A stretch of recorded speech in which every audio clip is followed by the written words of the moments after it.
A ver, vamos a empezar con la entrevista. Entonces, a ver, el Papa ha muerto hoy día en la mañana, la noche de ayer, y ustedes se han enterado, digamos, hoy día. La pregunta es, ¿cómo lo han tomado? ¿Cuál ha sido la reacción de la clase política argentina, de la gente común y corriente?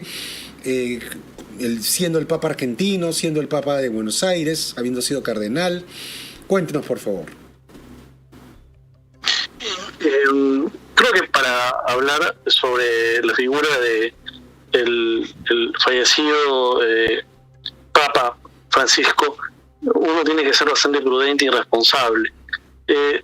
Sobre todo porque Francisco, a diferencia de sus sucesores, era una figura, digamos, polémica y controversial en Argentina, en Buenos Aires, por el perfil que tenía el Papa, o mejor dicho, el entonces cardenal Jorge Bergoglio. Se me está escuchando bien, ¿no? Sí, perfecto. ¿Cuál era esa controversia? ¿Por qué generaba controversia? Bien, porque brevemente, si nosotros consideramos que, por ejemplo, Juan Pablo II, que era una suerte de rockstar, ¿no? Probablemente Juan Pablo II tenía un don que es el don de gentes. Era una persona ultramediática, pero al mismo tiempo cuando uno lo veía luz y veía bondad. Veía a Benedicto, el gran teólogo, una persona bastante adusta, pero al mismo tiempo un guardián de la ortodoxia. Pasar a Francisco, que es esencialmente un pastor. Francisco no es un gran teólogo como Ratzinger, no es una estrella mediática como Juan Pablo II, es un pastor y un pastor de las periferias del tercer mundo. Tiene una dimensión política. Francisco fue un religioso profundamente interesado por la política argentina y eso lo sabía muy bien y él lo canalizaba a través de gestos. Y también no debemos olvidar dos detalles más. Francisco era jesuita y además era argentino. Por tanto, tenía una forma muy particular de comportarse. Francisco le gustaba romper los protocolos. Tenía una cabeza dura, como diríamos acá en Argentina, cierta terquedad. Era una persona bastante espontánea y eso le agradaba a la gente. Entonces, Francisco como tal nos deja un testimonio interesante, porque a diferencia de Joseph Ratzinger, Francisco muere ejerciendo el poder petrino, es decir, ejerce el poder del Papa hasta el final. Ese es un testimonio de vida espiritual contundente. Él incluso participó ayer en el saludo de Eduardi por Pascua. Así es, fue la última vez que se le vio con vida. Así es, y para muchos, acá menos comentan en Argentina, expuso innecesariamente su salud. Yo creo que él cumplió su labor. En ese momento en Argentina se discute si Francisco es el argentino más importante de la historia. Algunos lo comparan con San Martín. Creo que es una cuestión, digamos, a discutir y una exageración. Otros lo comparan con la figura de Favaloro, pero creo que indudablemente Francisco es un argentino de talla mundial y como tal va a pasar a la historia. La relación con la Argentina ha sido siempre bastante compleja. Francisco, recordemos, no visitó la Argentina siendo papa. Y el motivo por el cual dicen, ¿no?, comentan, Francisco no quiso ir a venir a la Argentina, es básicamente para que no se generara, a partir de su visita, la posibilidad de que existieran la idea de que hay acuerdos políticos, ¿no? Él cuidaba mucho la posibilidad de que su visita fuera politizada, porque también recordemos que Francisco, en ese momento, goza del 65% de aprobación como figura pública en la Argentina. Es probablemente el personaje con mayor aprobación de la población, con mayor aceptación y por encima de los líderes políticos que actualmente están a cargo del país y también de la oposición. Ahora, le preguntaba a mi anterior invitado sobre el legado de Francisco y decía que en las élites, no en el pueblo llano, ¿no?, sino en las élites de todo el mundo, se discutía mucho cómo iba a ser recordado Francisco y sobre todo la legitimidad de algunas digamos, de sus medidas. Algunos lo calificaban de demasiado progresista y eso le abría frentes con un sector más conservador de la Iglesia. Otros lo calificaban de woke, ¿no? En fin, tenía una serie de... en las élites había esa discusión. ¿Es una discusión relevante o digamos, va a pasar desapercibida una vez que se asiente el legado de Francisco? Claro, antes de ser Francisco, el cardenal Bergoglio tenía fama de conservador en cuestiones de vida y familia. Es decir, Bergoglio era una persona ortodoxa en cuestiones de doctrina.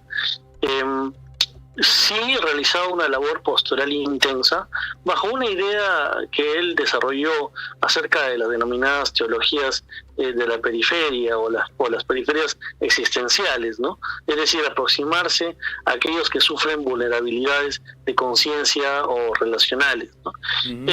Indudablemente el reinado de Francisco como líder de la Iglesia Católica ha generado diversos cambios.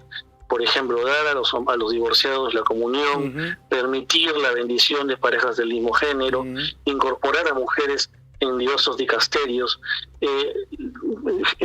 Francisco, que en su pastoral en Buenos Aires desarrollaba una suerte de trabajo político en la periferia, también lo llevó al campo de la geopolítica a nivel internacional, y Francisco estuvo muy atento con respecto a hechos que ocurrieron en el mundo, pero que ocurrieron sobre todo en los márgenes del mundo. Francisco, cuando hablaba, y de repente esto marca la diferencia con Joseph Ratzinger, cuando hablaba Francisco, hablaba para todas las personas, católicos y no católicos. Benedicto XVI hablaba básicamente para los católicos dentro de la Iglesia.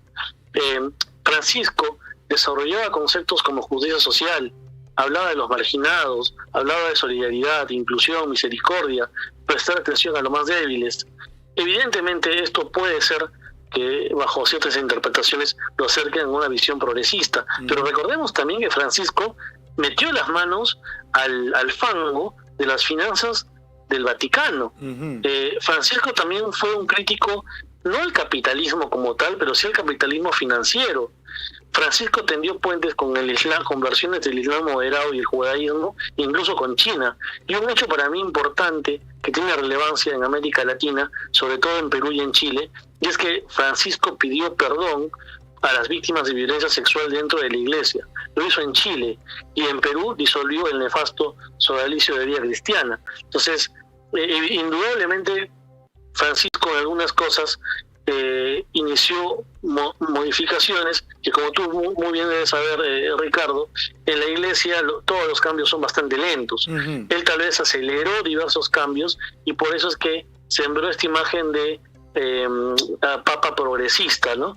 Yo creo que él tenía una forma de ser muy, muy argentina, y como tal eso probablemente hace que muchos consideren que es progre, pero no, realmente la forma de ser informal del Papa Francisco era lo que a mucha gente le generaba cierto encanto, ¿no?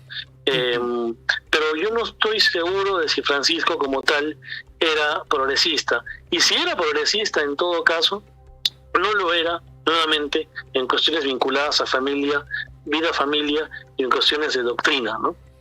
Ahora, se dice mucho que la Iglesia en la Iglesia, digamos, funciona mucho la palabra sinodal.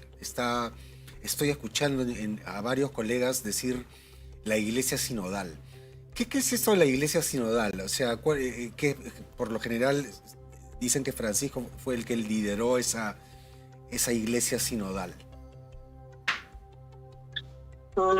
Es un estilo particular. Yo creo que esto lo puede explicar mucho mejor un vaticanista, pero vamos a intentar dar una respuesta.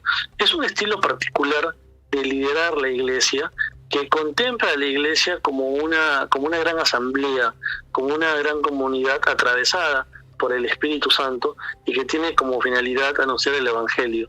Tal vez lo sinodal si queremos llamarlo de otra manera, está muy relacionado con el empuje ecuménico que nace del Concilio Vaticano II, ¿no? Es decir, tratar de que la Iglesia salga hacia afuera de sus estructuras, propiciando un espíritu de renovación espiritual y también de las propias reformas que corresponden a la Iglesia, ¿no? La sinodalidad como tal, pues por tanto, es un camino común que establece la Iglesia en cuanto a sus miembros y también entre personas que se acercan a la Iglesia Católica. Recordemos que Francisco asume el liderazgo de la Iglesia Católica como Papa en un momento bastante complicado para la Iglesia. Hay un retroceso con respecto a las personas que se identifican como católicos y un avance importante de los grupos protestantes en América Latina.